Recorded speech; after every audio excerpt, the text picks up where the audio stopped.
Ja, dan kom je van de morgen op je werk en dan tref je dit om. Wat is dat? Ja, dat is natuurlijk net leuk wat die baat is.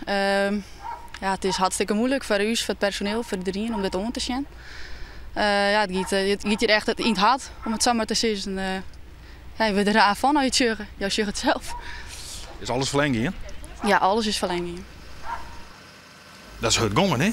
Ja, toen wij aankwamen, toen waren we al geconfronteerd met een grote uitslaande brand achterin het pand. Hoe gevaarlijk weer dat voor je? Kon je met het gebouw überhaupt in?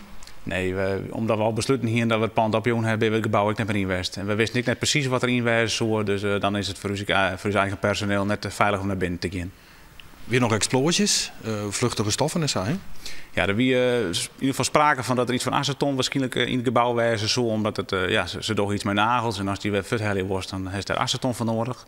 Maar daar had ik aan het begin iets van een explosie geweest, want de lijn spullen boeten het pand, dat leidt tot aardevier van het pand uit. Dat was voor ons wel duidelijk dat wij het pand zelf net beredden konden. Dus wij hebben ons echt inzetten op de uitbreiding van de brand naar de jonglezende pand. Het fietsenpand en huis, dat heeft nog bewaring in? Ja. De cosmetica-groothandel zet de bedrijfsviering even verderop in de straat terug. Klanten die kunnen nog wel bij hem terug.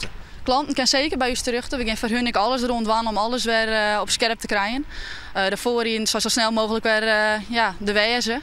En we willen alleen nog maar hun geruststellen dat alles weer goed komt. En dat we er voor hun zullen wijzen in deze wat moeilijkere situatie. Safety for You zei dat de vluchtige stoffen nevens de voorschriften opslaan binnen. Ja, we hebben alles goed opslaan, staat het moest. En we weten net hoe dat allemaal bad is. Tuurlijk, er was aceton aanwezig, maar die wil zo opslaan dat het in principe goed stond. Dus het is regelachtig goed te kennen. We zijn erg benieuwd wat er bad heeft.